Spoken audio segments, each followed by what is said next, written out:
The young George Washington, Virginia Colony Militia Captain. Young George Washington, in his Virginia captain's uniform, which he designed and had tailor-made for himself.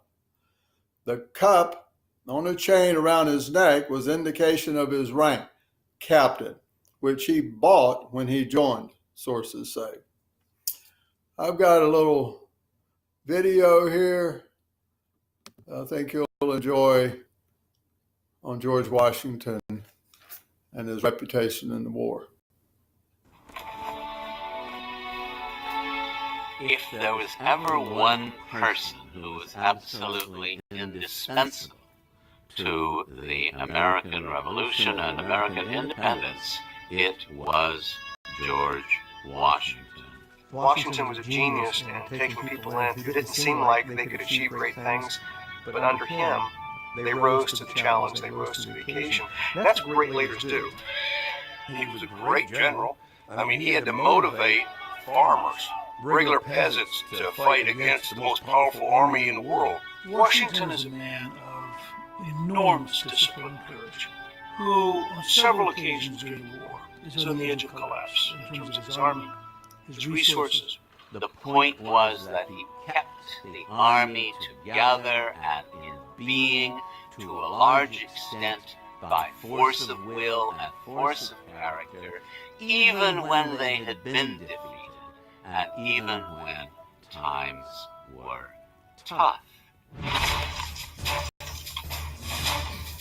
He knows he's got to preserve his army. He's got to be careful with it. He also knows that he has to strike to keep the British off balance, to score when he can, and also to keep up the morale of his troops. And somehow he finds exactly the right balance between those two positions.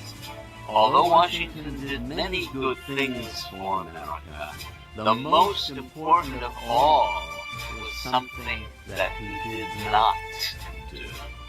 That is, he did not set himself up as a military dictator. Washington could have been a king if he wanted to be called a king. He refused. Washington said an emotional farewell to his army at the end of the war and went home to Mount Vernon. What he had was a confidence in our dream and our purpose, and he had confidence in his fellow citizens that if you want freedom, this is what it's going to take.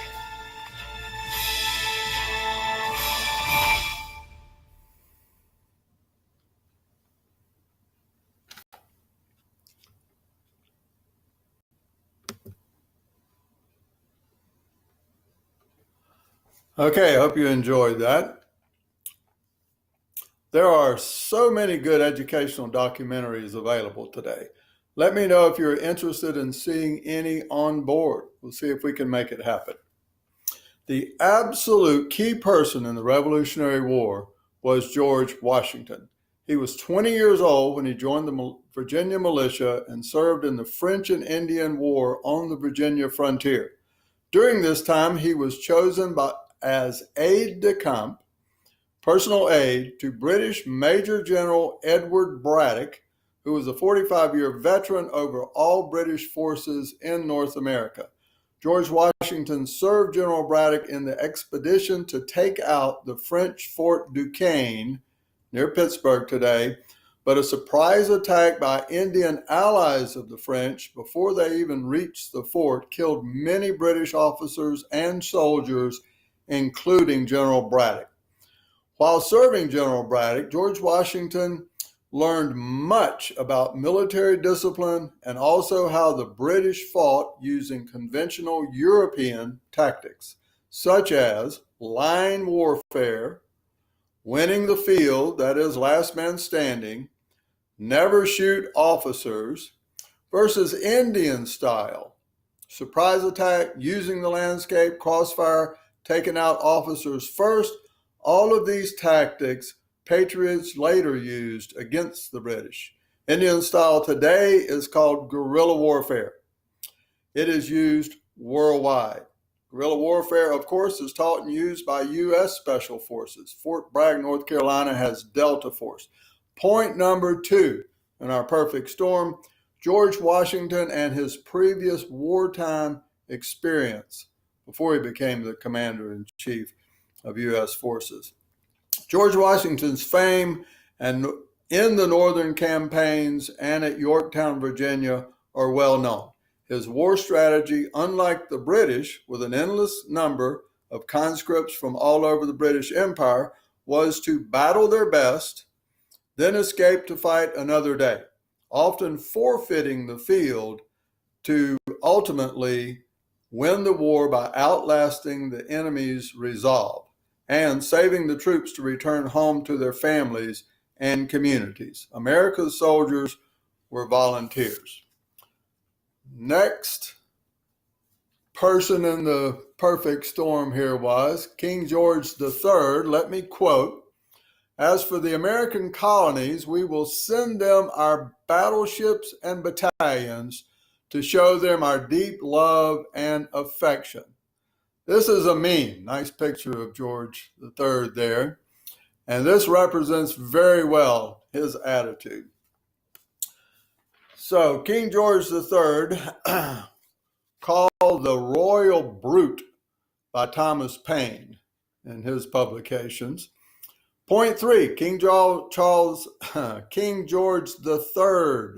There would not have been a war without King George III. In his full-blown pride and arrogance, and now historically documented mental disorder, provoked and deliberately coerced the colonists into resistance and rebellion against, number 1, his increased trade restrictions and taxes, mercantilism, and the debts accrued through the French and Indian War. Number 2, his grossly offensive quartering of British troops, kicking families out of their homes, eating their food, stealing items of value, and sometimes destroying the rest for spite. Number 3, his reversal of previous British policy with the proclamation of 1763, stating no settlements west of the Appalachian Mountains, following a line right up through New England, including the western half of New York and Pennsylvania. He declared these as Indian lands and demanded all settlers abandon their property and return east. Even though many of the properties were deeded by the British government to soldiers for fighting in the French-Indian War against the French. And there were lands agreed on in treaties with the Indian nations. Also, private property bought and leased from the Indian nations. Bottom line, he wanted only British agents trading with the Indians like the French did. So it's all about the money. All of this is what provoked the protest in Boston, which resulted in the Boston Massacre and the beginning of armed conflict.